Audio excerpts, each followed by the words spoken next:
Ayu selama online ini. Berarti intinya sama, baik dari sisi orang tua maupun dari sisi guru, keduanya mengalami kendala ya, yaitu ketidakmaksimalan penyerapan materi yang diterima oleh anak-anak dan juga kedisiplinan mereka terkait tugas-tugasnya. Masya Allah, ternyata memang PJJ ini menimbulkan problematika baru ya dan bunda ya. Nah selanjutnya nih bunda-bunda, gimana tuh, kan tadi masalahnya itu adalah terkait kedisiplinan anak dan penyerapan materinya yang kurang maksimal. Cara bunda-bunda untuk menghadapinya gimana tuh? Apalagi harus butuh kesabaran ekstra ya untuk jelasin materinya lagi, kemudian bantu mengerjakan tugas yang mendampinginya. Masya Allah, gimana tuh cara menghadapinya nih menurut Bunda Wulan dan Bunda Robi selama ini? Bu Ayu kemarin janjinya pertanyaannya nggak susah-susah ya. Ternyata baru pertanyaan ketiga udah susah ya. Gitu ya. Ini surprise. Tapi intinya begini, kalau saya sih tadi gimana cara menghadapi materi-materi yang tidak bisa ditangkap dengan baik, begitu ya, oleh anak karena ada kendala, gitu ya, kendala penyajian, kemudian kedisiplinan dalam mengumpulkan tugas. Buat saya sih sebagai orang tua, biasanya saya begini, untuk tetap waras, untuk tetap happy, untuk kita tetap bisa sabar menghadapi semua ini, buat saya sih satu, turunkan ekspektasi, kemudian cari solusi dan tetap menghadirkan empati, gitu. Misalnya begini kan, Bu Ayu ya, materi ini datang kepada anak-anak, baik dalam bentuk video, dalam bentuk Zoom atau dalam bentuk yang lain, gitu ya. Belum tentu anak-anak paham. Yang jadi masalah kan kita juga kadang-kadang nggak bisa memahamkan pula kepada anak-anak, gitu ya. Sebetulnya apalagi kalau bicara level SD ini sebetulnya pelajaran-pelajaran yang belum terlalu sulit, cuman kadang-kadang mungkin pelajaran itu yang kita juga sendiri nggak suka. Misalnya kalau kayak saya nih, kejadian kemarin dengan anak saya, salah satu anak saya memang kurang suka pelajaran-pelajaran yang PKN Indonesia ya itu sosial ya, saya kurang suka gitu. Jadi ketika anak saya datang dengan pertanyaan ini, Bun, apa sih manfaat persatuan dan kesatuan dalam memelihara sumber daya alam, gitu ya. Saya juga butuh menelaah dulu gitu, dan nggak punya jawaban langsung begitu. Tapi biasanya dalam hal seperti itu saya ke anak-anak lebih mengajak diskusi sih. Saya bukan tipikal yang memperlihatkan ketidakbisaan saya di depan anak-anak. Jadi biasanya saya akan, menurut kakak gimana? Ya kita cari waktu ya, kita ambil waktu, kemudian kita coba cari solusi. Di bukunya udah dibaca belum? Di materinya udah diselesaikan belum? Gitu, kasih simaknya gitu. Kalau udah, tapi aku nggak ngerti juga. Oke, coba kita cari solusi yang lain gitu ya. Kemudian juga kita perlu pasang gitu set di otak bahwa di sekolah pun, ini menurut saya di sekolah pun anak-anak belajar itu kan nggak sekali langsung ngerti. Betul sekali. Nggak sekali ngerti. Tapi harapan kita orang tua nih punya ekspektasi. Nah itu tadi yang saya bilang kenapa saya turunkan ekspektasi, karena ekspektasinya orang tua pengennya sekali video datang, sekali pertemuan Zoom, anak langsung paham gitu. Padahal di sekolah pun dalam keadaan kita tatap muka gitu, anak-anak mungkin nggak langsung paham. Perbedaannya adalah kita nggak lihat waktu anak proses memahami, waktu anak ada pengulangan, itu kita nggak lihat. Di rumah kan kita lihat ya, itu yang jadi masalah. Kenapa saya bilang saya berusaha turunkan ekspektasi agar lebih happy, saya juga lebih happy, anak juga lebih happy, begitu ya. Nggak banyak kecewanya gitu. Betul, nggak banyak kecewanya. Kemudian misalnya tadi kedisiplinan mengumpulkan tugas, apa sih yang jadi problem kalau buat saya ya? Mungkin karena saya anaknya banyak, kemudian gadget terbatas, gitu ya.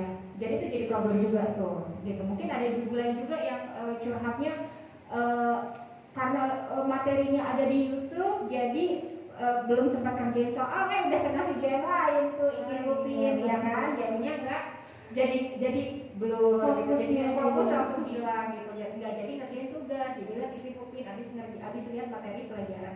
Jadi buat saya ya itu tadi, kadang-kadang kita perlu tumbuhkan empati juga, mungkin dia sedang lelah gitu ya, kenapa sih mereka nggak kerjain tugas di saat itu juga, atau menunda sampai itu tuh kenapa gitu. Kalau saya prinsipnya yang penting yang dilakukan itu bukan hal yang negatif. Jadi misalnya, Bun, aku boleh nggak sih crafting dulu gitu ya, atau enggak aku boleh nggak baca buku dulu gitu. silakan aja. Kalau buat saya sih gitu kan, kita perlu punya empati ya ke anak-anak gitu. Termasuk misalnya kayak kita tuh pengennya ya ngumpulin tugas sempurna, bener nggak sih ya Bu Robi gitu lah ya, pengennya ngumpulin tugas sempurna, bikin video nih hafalan misalnya, pengennya langsung sempurna, padahal di sekolah pun mereka mungkin nggak setoran tuh sekali disuruh ulang, besok lagi setoran lagi, tapi kita maunya kirim video pertama langsung oke gitu ya. Itu yang jadi masalah tuh menurut saya gitu. Nah makanya saya biasanya kalau anak-anak ada tugas kirim video hafalan, nggak apa, serahkan aja apa adanya, nanti sama Bu Guru disuruh ulang ya berarti ulang, memang kakak belum belum maksimal gitu, harus ulang lagi, nggak masalah gitu kan, emang belajar supaya anak-anak juga nggak stres gitu ya. Mungkin kalau Bu Ayu, Bu Robi juga pernah lihat kan video viral yang ini, seorang anak yang ngafalin Pancasila ya, Pancasila dia marah-marah. Sebetulnya kan kalau buat saya sih supaya ibunya juga nggak stres, anaknya juga nggak stres, kirim aja video yang apa adanya, anaknya sudah berusaha, ada nilai kan di sana, nilai usahanya anak begitu ya. Cuma kita kan nggak mengapresiasi itu. Ini ada cerita lucu juga, suatu hari tugas dari Bu Guru di rumah adalah ini, life skill, mencuci piring. Sementara salah satu anak saya itu memang tugasnya mencuci piring.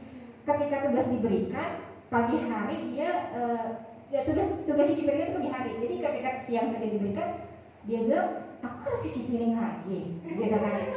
Oke, kalau gitu besok pagi ya Dek, gitu kan, besok pagi ya. Besok pagi ketika dia cuci piring dia lupa untuk dokumentasi, gitu kan, untuk dokumentasi dia lupa. Terus loh Dek, katanya dia dokumentasiin. Oh iya aku lupa. Terus gimana Dok? Udah lah Bun, aku kirimin aja foto piring-piringnya, kan aku udah cuci. Iya kan. Sebagai orang tua sih saya berusaha berempati. Yang penting kan tugasnya memang dilakukan. Dia sudah mencuci piring, sudah melakukan life skill-nya, dan tinggal saya bagiannya berempati kepada dia, gitu. Kemudian saya memberikan penjelasan kepada guru bahwa memang sudah dilakukan tugasnya, dan yang memang benar yang dikirimin akhirnya gambar piring-piring yang sudah dicuci. Ini itu kita lucu lah ya. Jadi kalau saya itu tiga tadi, menurunkan ekspektasi, cari solusinya, dan tetap hadirkan empati. Jadi supaya tetap kita waras ya Bu, happy semua. Betul, kalau orang tuanya kecewa, sedih gitu kan, terpengaruh juga kan. Pasti. Jadi intinya orang tuanya dulu dibikin happy. Kalau butuh orang tuanya butuh me time, ya udah me time dulu aja. Iya, asik itu baik. Betul berarti ya. Tapi terbatas sekarang ya. Terbatas ya. Jauh-jauh. Oh iya, Masya Allah. Nah gimana nih kalau misalnya dari sisi Bu Robi selaku orang tua juga, guru juga di sekolah yang mana harus mempersiapkan materi untuk anak didik besoknya gitu kan, bikin video, bikin PPT, terus apalah macamnya ya, games segala macam gitu. Intinya sebenarnya berusaha untuk kasih yang terbaik untuk murid-muridnya, tapi juga harus mendampingi anak-anaknya PJJ di rumah. Gimana nih Bu Robi cara menghadapinya? Biasanya kalau saya ya, karena punya peran dua ya, sebagai orang tua dan juga guru atau mengajar, kebetulan ada WFH ya dan WFO. Jadi ketika saya WFH, saya berusaha semaksimal mungkin menjadi dua peran tersebut gitu ya, menjadi guru ya, menjadi orang tua ya. Mungkin kita di awal buat strategi, namun sudah menurut kita tuh strategi udah cakep Bayu ya kan, ternyata berjalannya tidak semulus yang kita harapkan. Betul tadi ekspektasinya kita karena mungkin kita nggak jumpai di sekolah. Walaupun saya berada di sekolah, saya nggak bisa mantau anak saya belajar, menyimak materi seperti apa dengan gurunya. Nah di sini saya mungkin bisa bisa melihat langsung, ketika menyimak pembelajaran seperti ini. Bisa jadi ini karena kondisi yang tidak support, tidak mendukung karena di rumah. Kalau di sekolah mereka have fun aja gitu, dan kemudian ada kompetisi kayak tadi terkait tugas yang biasanya mungkin selesai hari itu gitu. Kenapa di rumah tidak? Karena berbeda, di rumah tidak ada kompetisi yang terlihat. Saya lihat guru-guru mensupport di WA tersebut ya, yang sudah mengumpulkan misalnya yang sudah mengumpulkan ABCD gitu, Kak kamu belum mengumpulkan, belum ada datanya nih. Iya Mi, ada aja alasannya ya gitu. Banyak iklan ya. Iklannya mungkin memang karena ada adik-adiknya ya Bu Ayu ya. Jadi dan saya nggak bisa menyalahkan itu. Tapi tetap saya juga nggak bisa memberi kelonggaran selonggar-longgarnya. Kamu walaupun di rumah tetap ada kewajiban untuk mengerjakan tugas yang diberikan. Ini kurang lebihnya sama tadi dengan Bunda Wulan ya. Dari dua anak saya itu saya terapkan sama, selesaikan tugas semaksimal mungkin hari ini kamu bisa.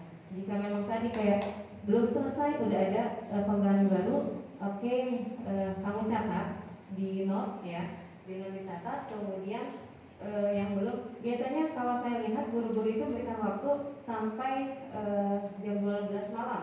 Itu kalau formatif ya. Kalau saya formatif itu sampai jam 12 malam, Masya Allah.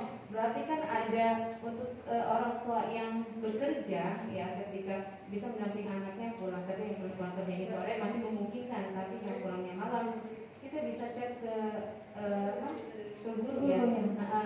Mohon dispensasinya karena baru bisa dikerjakan besok pagi misalnya, karena saya pulang malam tidak bisa mendampingi seperti itu. Nah anak saya pun seperti itu, kalau misalnya nggak selesai hari itu juga buat nol. Atau ada yang guru itu memberikan waktu 3 hari, mengumpulkan 3 hari, kemudian sepekan, sebulan. Tapi mau 3 hari, mau sepekan, mau sebulan sama aja. Ayo kan dalamnya.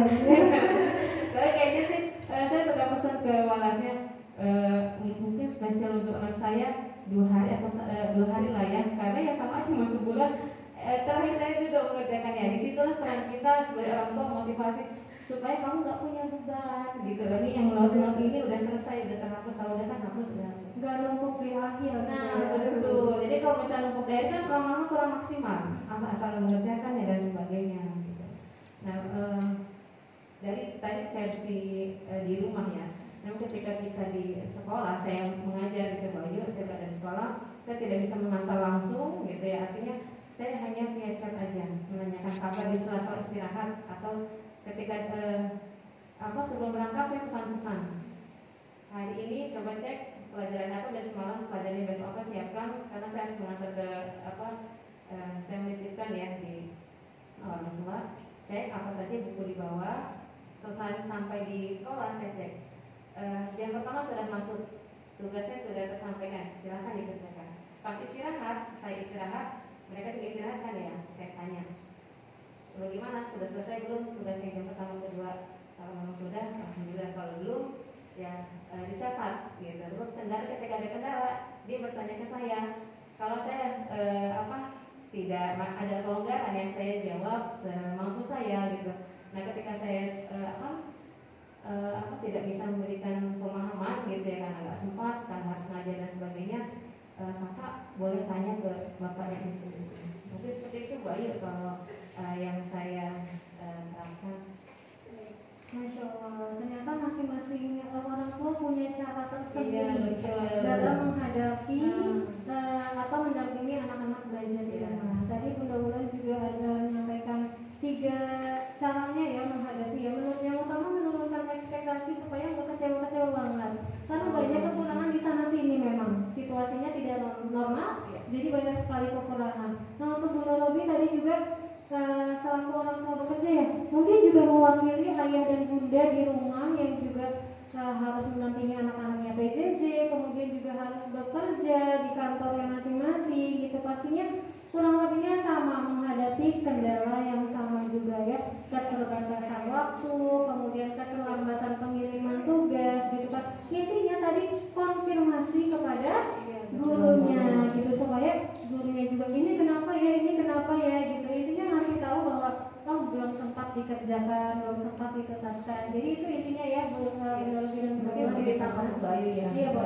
Bunda mungkin jika ada kendala dalam memahami materi, baik si kakak ataupun kita sebagai orang tua gitu, kami di SD Tumbuh Hati 2 ini membuka diri. Yang selesai pembelajaran itu kami silakan kakak, jika tidak ada yang belum ada yang memahami, ketika kita share video pembelajaran setelah ditonton sampai selesai ternyata masih belum memahami, tadi mungkin benar-benar juga ada seperti itu ya, boleh menanyakan ke guru yang mengaku seperti itu, karena Insya Allah kalau memang, tapi nggak banyak sih kalau yang selama ini saya alami pribadi. Jadi belum dimanfaatkan dengan baik oleh anak gitu ya. Jadi walau kalau memang sudah paham atau ada yang belum, tapi ada juga bun yang belum paham, dia menanyakan, Bu Robi ini bagaimana maksudnya, atau soal ini bagaimana maksudnya gitu ya, atau perintah tugasnya apa, itu menanyakan. Kalau memang orang tuanya mungkin dia memahami orang tuanya bekerja, makanya dia bertanya sendiri, tapi mungkin ada juga yang malu-malu bun gitu ya. Nah, lebih banyaknya yang bertanya atau yang nggak bertanya nih Bu? Kalau di menurut saya sih sekarang, kalau saya pribadi lebih sedikit ya yang bertanya gitu, Sedikit makanya yang bertanya. tapi ada. Nah, kita sebenarnya mengharapkan nih dari ayah bunda, motivasinya ke kakak-kakak, jika memang belum memahami, silakan tanya via chat WA, voice note atau telepon. Insya Allah ketika kita tidak ada jam berikutnya kita akan balas ya. Cuma kita kalaupun belum saat itu membalas langsung, kita janjian jam 11 ya Kak, atau jam berapa seperti itu Bayu. Jadi dia selalu ada solusi begitu. Insya Allah gitu, membuka diri ya baik. Atau ketika nilai ulangan ya, ulangan itu kan memang kita mengharapkan semua, siapa sih yang nggak ingin nilainya bagus ya kan ya. Dari orang tua saya juga ingin nilainya bagus ya kan, dari guru juga ingin nilainya bagus, tapi ketika itu tidak tercapai ya, jangan ada hal-hal yang merusak afektif. Afektif sikapnya. Sikapnya betul Bu Ayu, karena kan penilaian di buah hati itu bukan hanya kognitif Bunda. Bukan Ya, hanya kan kita sudah digadang ya dari ranah kognitif, afektif sama psikomotor gitu ya, yang perlu kita jaga nih, bukan hanya kognitifnya, dua ini harus kita jaga. Dari segi afektifnya, sikapnya, dia punya obsesi nilai bagus, tapi tadi ketika nggak paham dia nggak nanya, misalnya ya kalau itu tadi nggak nanya, dia malu, akhirnya cara instan googling gitu ya. Kok Bu Robi tahu googling dari mana gitu kan ya, atau bukannya saya menerawang Bunda. Nah, melihatnya ketika mengoreksi ada beberapa jawaban yang sama persis ya.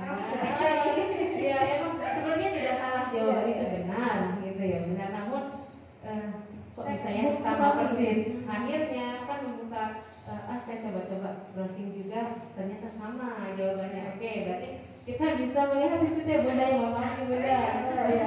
Ya jadi itulah, karena afektif, berarti ada penilaian afektif yang kurang ya sikapnya. Jadi bukan hanya di kognitif, afektif juga. Mungkin seperti itu Bu Ayu tambahannya. Baik, terima kasih banyak Bu Robi ya.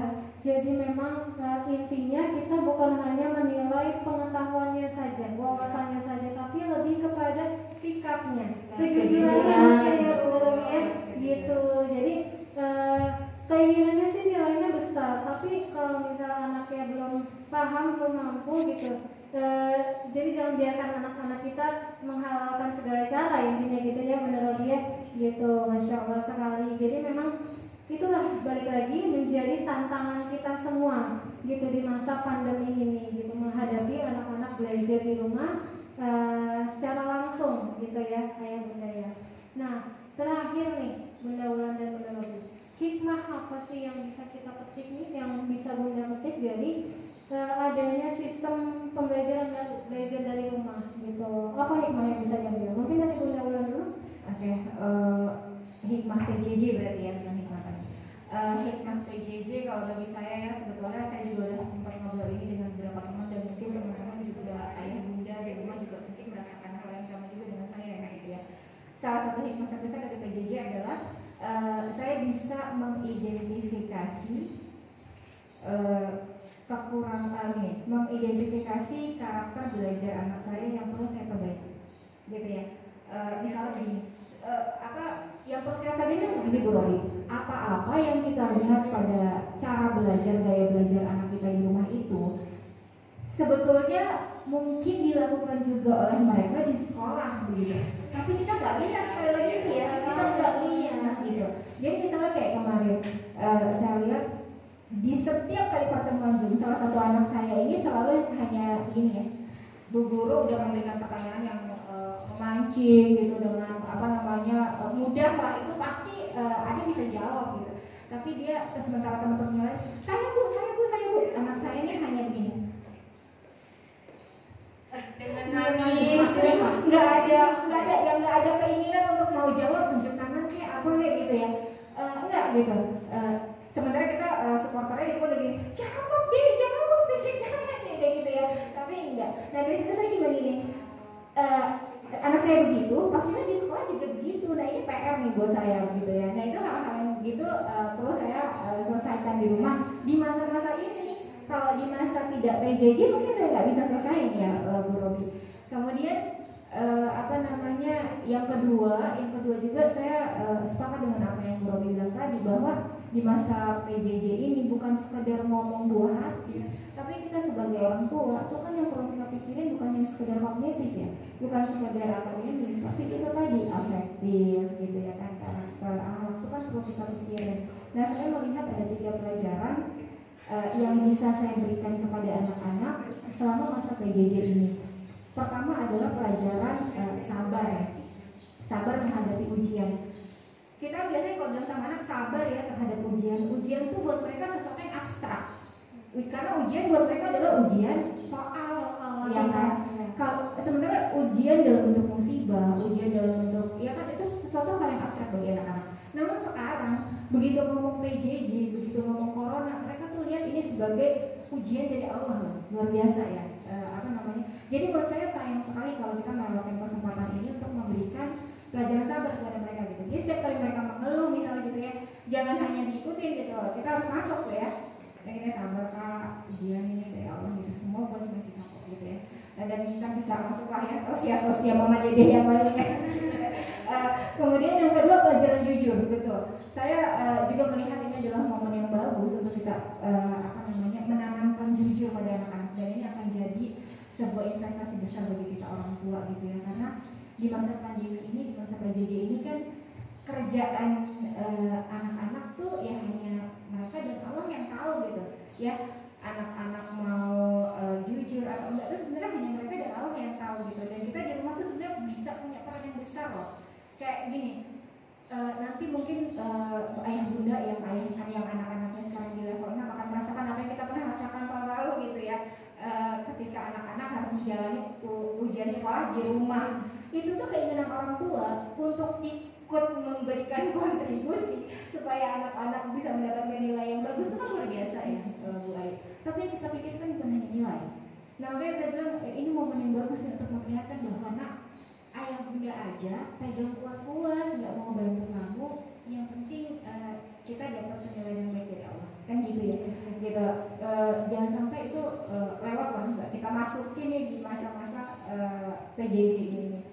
Kemudian yang ketiga sih sebetulnya ini saya juga baru dapat pengingat juga dari sekolah gitu ya, bahwa di masa PJJ ini memang saya menggunakan untuk membiasakan anak-anak menggunakan adat komunikasi yang baik di dunia maya. Itu nggak akan pernah kita pelajarin di kelas, betul nggak? Kalau nggak PJJ kita mungkin nggak akan pernah dia ya. Tapi di saat ini kan kita terpikir nih, gimana Bapak Ibu guru mengingatkan orang tua untuk bunda, anak-anak kalau kirim tugas jangan cuma tugasnya aja dong, ada salamnya dong, ada terima kasihnya dong gitu. Bukan Bu Guru minta dihormati, tapi artinya ini adalah adab ya dalam berkomunikasi di dunia maya yang memang pelajarannya adalah saat ini. Nah itu 3 hal yang saya betul-betul merasakan ini adalah hikmah pandemi gitu ya. Memang kan Allah bilang dalam Al-Quran Allah akan memberikan hikmah, menganugerahkannya hikmah kepada siapa saja yang Allah kehendaki, dan bagi mereka yang mendapatkan hikmah sesungguhnya mereka sudah mendapatkan anugerah yang besar gitu. Mudah-mudahan kita menjadi bagian dari orang-orang yang dimaksudkan ini ya Allah. Terima kasih, Masya Allah sekali ya Bunda Ulan ya. Jadi ada 3 hikmah paling tidak yang diambil oleh Bunda Ulan selama pandemi ini ya. Gitu, yang pertama adalah jadi lebih tahu karakter setiap anak yang ketika situasinya normal mungkin kita nggak tahu, justru tahunya dari laporan setiap guru ya. Bu ini anaknya seperti ini. Oh tapi juga ada yang nggak dilaporin loh Bu Ayu. Oh gitu ya. Hal-hal yang kecil-kecil aja, misalnya bunda anaknya cuma bengong di kelas, pasti Bu Guru nggak akan laporin lah itu. Ya kasihan bunda nanti stres di rumah mikirin dia kan. Tapi kan sekarang kita lihat sendiri ya Bu Ayu. Jadi intinya lebih tahu karakter setiap anak. Iya, betul, Masya Allah. Itu momen yang berharga sekali sebetulnya ya Bun ya. Betul, Itu yang betul. kedua adalah momen dimana kita menanamkan kejujuran. Betul. Gitu, betul ya. Yang selanjutnya adalah menerapkan adab berkomunikasi via ponsel atau dunia. Masya Allah. Terima kasih Bunda Wulan atas sharing-sharingnya. Semoga ini juga mewakili suara hati ayah dan bunda di rumah. Nah, sekarang hikmah yang bisa diambil dari Bunda Robi. Silakan Bunda. Sebenarnya sih kalau hikmah itu nggak jauh beda yang dengan Bunda Mulani. Dari segi orang tua sudah memberikan gambaran yang sama. Mungkin bagi orang tua sedikit tambahan, hikmahnya adalah syukur dan sabar ya dari PJJ ini. Syukurnya kita sebagai orang tua yang mungkin biasanya tidak ada WFH gitu ya, kita bisa WFH, bisa mendampingi dan tadi tahu karakter lebih jauh lagi anak-anak kita karena beda di sekolah dengan di rumah. Betul. Kemudian lebih bersabar dalam menyeting agenda-agenda kita gitu ya, antara pekerjaan kemudian dengan mendampingi anak-anak kita itu belajar kesabarannya. Kemudian bersyukur yang utama sholat jamaahnya lebih setiap hari ya Bu Ayu ya, 5 waktu itu bisa sholat berjamaah bersama jika kita di rumah. Namun saya sebagai guru ketika mengajar hikmahnya apa? Hikmahnya jadi lebih pintar Bu Ayu. Ya sedikit tambah ilmu lah ya, sedikit tambah ilmu karena kita harus mempersiapkan pembelajaran yang menarik ya bagi siswa-siswi kita di rumah, nggak yang rekaman begitu saja, ada tambahan ini kalau kelas 1 mungkin yang lucu-lucu gitu, gambar-gambar lucu untuk memotivasi dari video pengguna, tapi kita harus bisa mengamasnya juga dalam waktu yang singkat, tidak terlalu panjang. Jadi alhamdulillahnya nih pemerintah menurunkan standar ini ya kurikulum ya, tidak seperti yang 2013 itu kan standar umum ya. Sekarang kita pakai standar darurat. Namun buah hati punya standar sendiri. Jadi ada materi yang dikemas bagaimana caranya, walaupun materi misalnya ada 4 bab, tapi dikemas jadi 2 dan itu mencakup semuanya. Karena itu semua materi pokok. Nah, alhamdulillah tadi tambah ilmu, tambah untuk si anak juga tambah skill. Sekarang sudah bisa membuat video maker. Masya Allah. Syuting terus aja ya kan udah yang kelas 4 itu udah bisa membuat, nanti aku buatin sini nih batu. Kadang saya juga kalau misalnya ada tugas yang lain, batu pembuatan video ini ya. Harus sudah bisa membantu mudah. Itu mungkin Bu Ayu sedikit tambahannya. Sedikit tambahannya tapi bermakna sekali. Masya Allah. Dari sisi orang tua maupun sisi guru ya. Jadi banyak sekali hikmah yang bisa kita ambil. Tentunya ayah bunda di rumah juga mengambil hikmah yang serupa mungkin ya dengan Bunda Wulan dan Bunda Robi. Sekali lagi terima kasih Bunda Wulan dan Bunda Robi untuk bincang-bincangnya hari ini. Yang Masya Allah luar biasa, kita dapat pengetahuan baru ya, bisa saling sharing ya. Nanti dilengkapi oleh Bunda Yesi. Makanya kalau ini dari versi saya dan versi ini curhat ya. Nanti secara keilmuannya dari baik. Nah, kita sudah tuntas berbincang-bincang dengan kedua narasumber kita, berbincang tentang pengalamannya, saling sharing gitu. Apakah tadi yang disampaikan oleh Bunda Wulan dan Bunda Robi ini sudah tepat penanganannya terhadap anak-anak, kita juga belum tahu. Nah, yang lebih paham ini adalah narasumber utama kita, yaitu Dr. Yesi Yanita Salim MPD.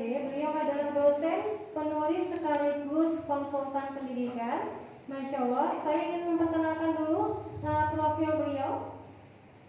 Beliau adalah seorang ibu rumah tangga dengan 5 anak, pendidik dan penggiat dunia pendidikan yang mendedikasikan dirinya sebagai seorang pendidik selama lebih dari 20 tahun hingga saat ini. Masya Allah sekali. Pengalaman mengajarnya di berbagai tingkatan, mulai dari taman kanak-kanak hingga perguruan tinggi, baik sebagai guru di sekolah maupun dosen di kampus. Terlibat aktif dalam berbagai kegiatan berbasis pendidikan di lembaga formal maupun non-formal, telah mengikuti berbagai program seperti seminar, pelatihan, lokakarya, dan workshop pendidikan yang diselenggarakan di dalam maupun di luar negeri, baik sebagai peserta maupun pembicara atau presenter. Saat dosen pasca sarjana di UHAMKA, aktif sebagai pelatih guru dan penggiat parenting di seluruh wilayah Indonesia, konsultan pendidikan di beberapa institusi pendidikan, staf ahli dan anggota tim sinergitas Pemda Kota Depok, seorang peneliti dan juga seorang penulis. Masya Allah, luar biasa sekali. Ayo, ini dosen favorit saya, Bu. Saya juga mengidolakan Bu Yesi banget. Iya, kita kemuliaan alhamdulillah pernah ikut kuliah bersama beliau ya di S2. Terima kasih Bunda Yesi. Jadi makin gak sabar nih pengen dengar pemaparan dari Bunda Yesi terkait tips dan trik mendampingi anak belajar di era pandemi. Mungkin langsung aja kali ya. Wahai Bunda juga gak sabar menunggu-nunggunya. Kepada Bunda Yesi. Assalamualaikum Bunda Yesi. Waalaikumsalam warahmatullahi wabarakatuh. Masya Allah. Sudah terdengar ya? Ya, Sudah jelas. sudah jelas. Kepada Bunda Yesi mungkin langsung saja kami persilakan. Ya, Masya Allah, terima kasih teman-teman semua, sahabat mahasiswa macam-macam ya dari sini semua kumpul ya di luar. Masya Allah, alhamdulillah menikmati sekali dari obrolannya dengan konsep talk show-nya.